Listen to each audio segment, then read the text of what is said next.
Guys, ang isi-share ko sa inyo ngayon ay video ng kung paano gumawa ng rice coffee.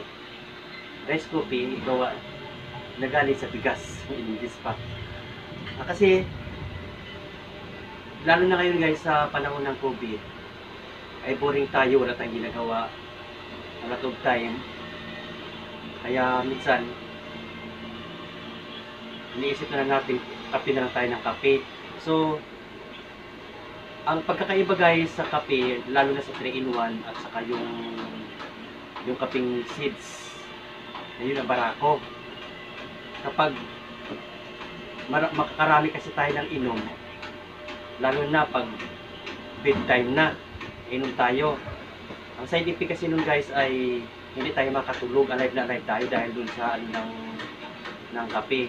Kaya napag-isipan ko guys na nag-observe ako na kasi ako coffee drinker ako.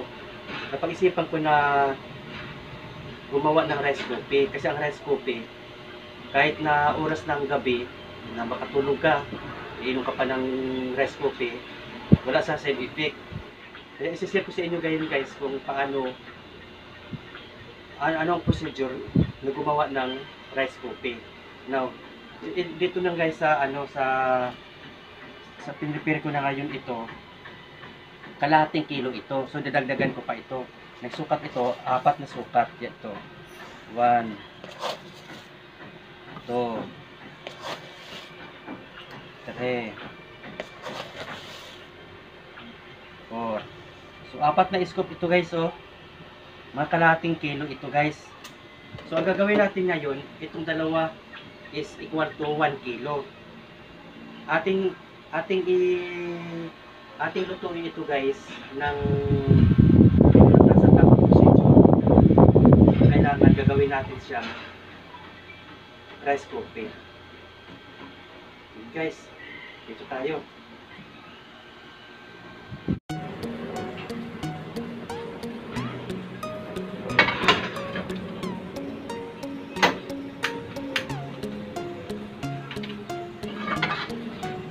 Ngayon guys,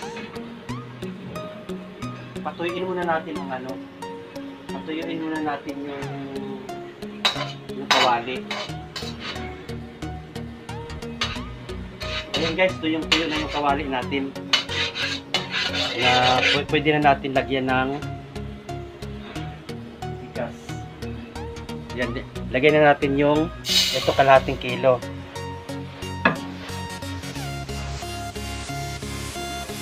Plus kalahating kilo, isasangag ako guys ng bali 1 kilo na ito guys.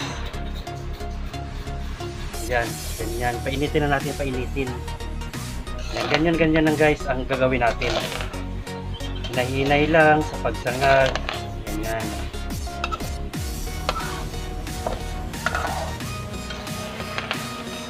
Hanggang sa mag-golden brown siya.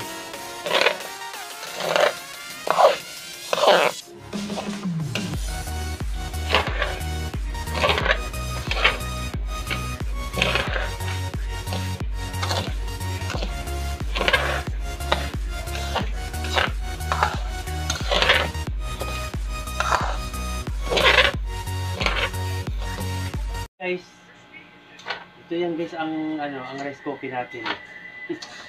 Kunting effort lang.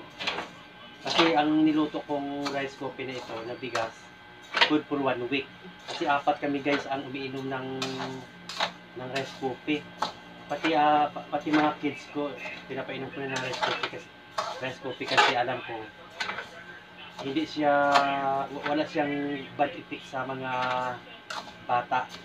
Regarding sa mga study, hindi siya mas lalong marami siyang benefit sa bata.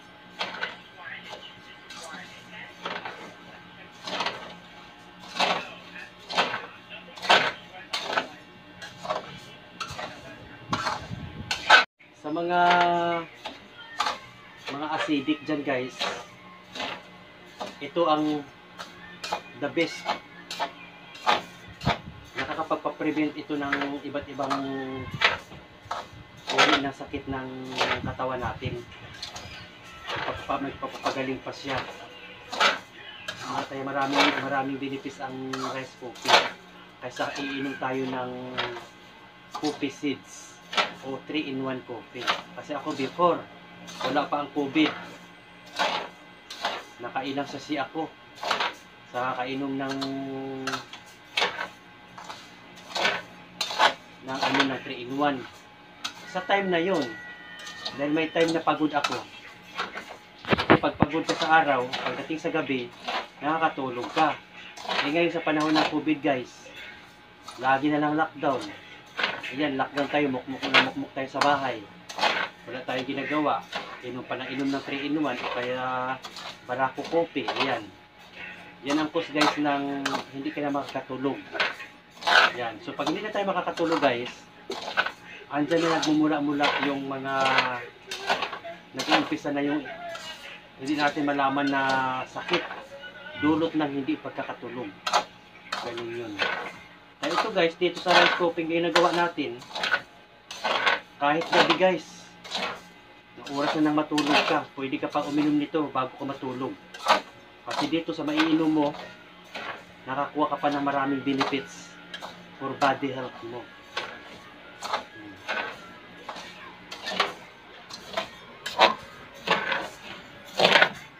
Sa panahon ng COVID ngayon guys, sa halip na babad tayo ng babad sa internet o kaya kung ano pa klaseng mukmuk ginagawa natin, ito, dagdag activities ito guys para malibang tayo. Sagad tayo ng bigas. At nakakaminos pa tayo sa paggastos ng pagbili ng mga 3-in-1 coffee. O kaya yung mga barako coffee. Ito. Mismo na natin ito, production na natin mismo ito. Tayo ang gumawa ng sarili nating kape. Minus gastos tayo. Dagdag activities pa sa araw-araw natin dahil nga sa panahon ng lagi nag-lockdown, wala tayong ginagawa. Ito gawin natin. Exercise tayo sa paggawa ng pagsanad ng bigas.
Ayan na guys, kulo na yung ating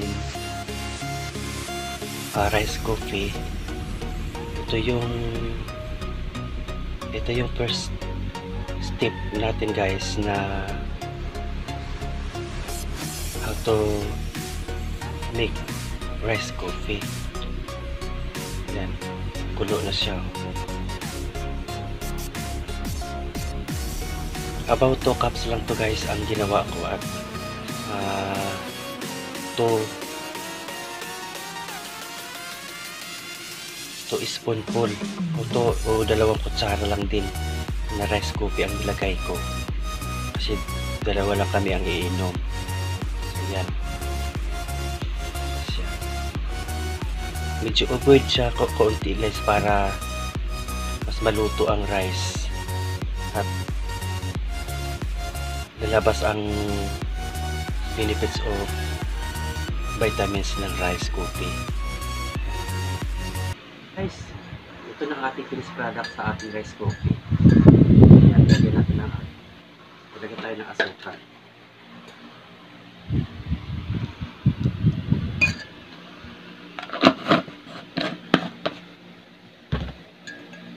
Grill na natin. Diba guys, oh.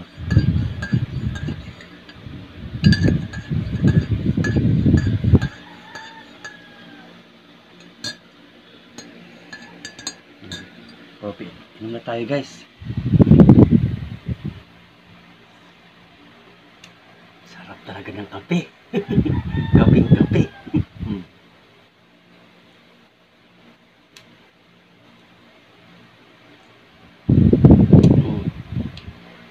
Anyway guys, see you on part 2 on my video about rice coffee.